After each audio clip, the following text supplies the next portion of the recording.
3 доби у Шевченківському райсуді столиці досі обирають запобіжний захід Владиславу Мангеру, підозрюваному в замовленні вбивства Катерини Гандзюк.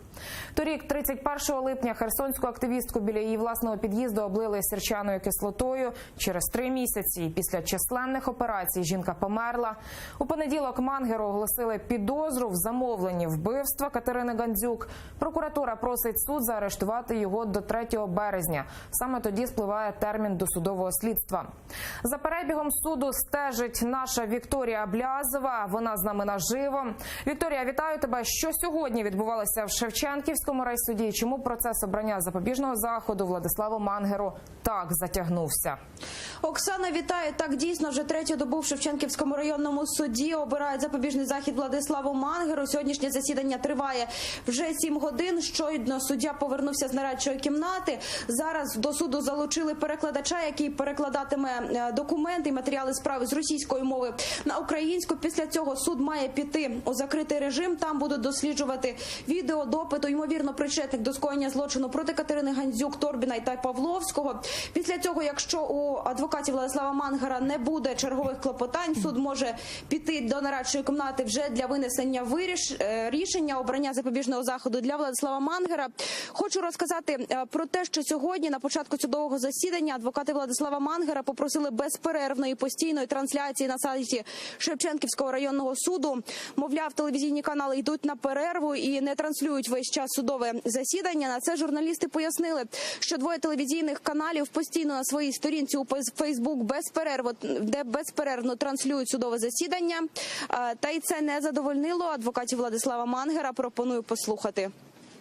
Відсутності такої трансляції безпосередньо за допомогою засобів фіксації суду неможливо стверджувати про те, що відбувається освіщення даної події в повному обсязі. В усьому зізнатися і обмовити пана Мангера.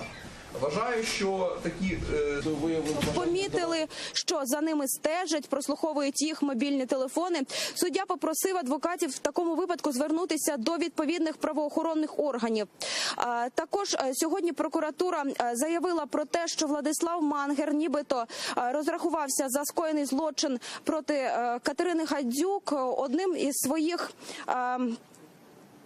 будинків відпочинку, який знаходиться в Лазурному. Мовляв, він передав його в оренду за тиждень до того, як був скоєний злочин проти Катерини Гандзюк, одному з фігурантів справи Левіну. Сам же Владислав Мангер також сьогодні брав слово на суді. Він ще раз підкреслював, що він особисто не знайомий з Катериною Гандзюк. Мовляв, у нього не було мотивів до такого злочину і просив знову перевірити його на поліграфі. Пропоную послухати. Ваша честь, я дуже коротко, я звертався до вас, ваша честь, стосовно, що готовий пройти поліграф з усіх питань. І також з того листа, я чесно кажу, це плітки, які вони надумані. Я готовий, що листа по кожному абзацу, по кожному пункту відкритому по всіх питаннях на поліграфі підтвердить, що це повний бред, чесно кажучи. Всі, хто мої знайомі, родичі, хто прочитає це, зрозуміє, що трохи не шизофренія.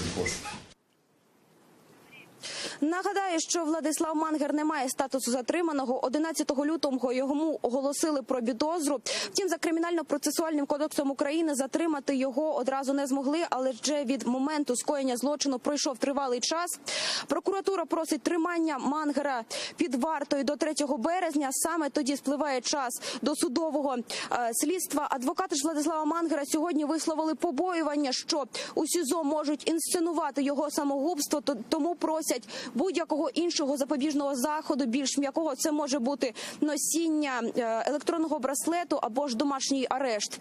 Ми ж залишаємося тут, чекаємо, яке рішення винесе Шевченківський районний суд. Маю повідомити, що за інформацією, яку нам надали адвокати Владислава Мангера, дослідження матеріалів справи може тривати щонайменше ще 2-3 години. Поки що у мене на цьому все. Студія. Дякую. Це була кореспондент АТР Вікторія Аблязова з Шевченківського райсуду столиці, де вже 3-й день обирають запобіжний захід підозрюваному в убивстві Катерини Гандзюк Владиславу Мангеру.